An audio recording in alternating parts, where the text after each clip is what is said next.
ನಮ್ಮ ಹೆಸರು ಕೀರ್ತಿ ಪ್ರಸಾದ್ ಅಂತ. ನಾವು ಸಜ್ಜಾಪುರ ರೋಡ್ ಬೆಳ್ಳಂದೂರಿಂದ ಬಂದಿರೋದು. ಇಲ್ಲಿ ಲಕ್ಷ್ಮಿ ಎಂಟರ್ಪ್ರೈಸಸ್ ಬಂದು ನಾವು ಟಿ ವಿದೆಲ್ಲ ತಂದಿದ್ದೀವಿ. ಅವ್ರು ಹೇಳಿದ ರೇಟಲ್ಲಿ ನಮಗೆ ಟಿ ವಿ ಇನ್ನೂ ಒರಿಜಿನಲ್ ಲೆಕ್ಕದಲ್ಲಿ ಕೊಟ್ಟಿದ್ದಾರೆ. ನಾವು home theatre, T V stabiliser ಎಲ್ಲ ತಂದಿದ್ದೀವಿ. ನಾವು ನಮ್ಮ ರಂಗನಾಥ ಸ್ವಾಮಿ ಅವರು, ಆನಂದಣ್ಣ, ರಮೇಶ್ ಅಣ್ಣ ಎಲ್ಲರೂ ಬಂದಿದ್ದೀವಿ. ನಮ್ಮ ಡ್ರೈವರ್ ಸಮುದಾಯಕ್ಕೆ ಪರವಾಗಿಲ್ಲ, ಆದಷ್ಟು ಕಮ್ಮಿ ರೇಟಲ್ಲಿ, ಆನ್ಲೈನ್ಗಿನಲ್ಲೂ ಕಮ್ಮಿ ರೇಟಲ್ಲಿ ಕೊಡ್ತಾ ಇದ್ದಾರೆ. ತಗೋಬೋದು, ಎಲ್ಲರೂ ಏನು ಜಾಸ್ತಿ ರೇಟ್ ಏನಿಲ್ಲ.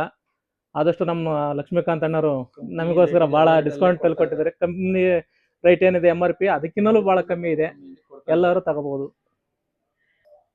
ನಾವು ಸಜ್ಜಾಪುರ ಬೆಳ್ಳಂಡೂರಿಂದ ಬಂದಿದ್ದೀರಿ. ಆದರೆ ಇಲ್ಲಿ ಲಕ್ಷ್ಮಿ ಎಂಟರ್ಪ್ರೈಸಸ್ ಅಂತ ಹೇಳ್ಬಿಟ್ಟು ಮೊಬೈಲಲ್ಲಿ ಆಡ್ ನೋಡಿಬಿಟ್ಟು ನಾವಿಲ್ಲಿ ಬಂದಿರೋದು. ಇದು ಬಂದಿರೋದು ಪರವಾಗಿ ಏನಂದರೆ ನಮಗೆ ಎಲ್ಲ ಸೌಲಭ್ಯನೂ ಚೆನ್ನಾಗಿದೆ ಇಲ್ಲಿ. ಆದರೆ ಬಟ್ ನೀವು ಏನು ರೇಟ್ ಹೇಳ್ತೀರೋ ಅದೇ ರೇಟಲ್ಲಿ ನಮಗೆ ಇದರಲ್ಲಿ ಏನು ಇರುತ್ತೆ ಅದೇ ನೀವು ಏನು ರೇಟ್ ಅದರಲ್ಲಿ ಕೊಡ್ತಾ ಇದ್ದೀರಿ.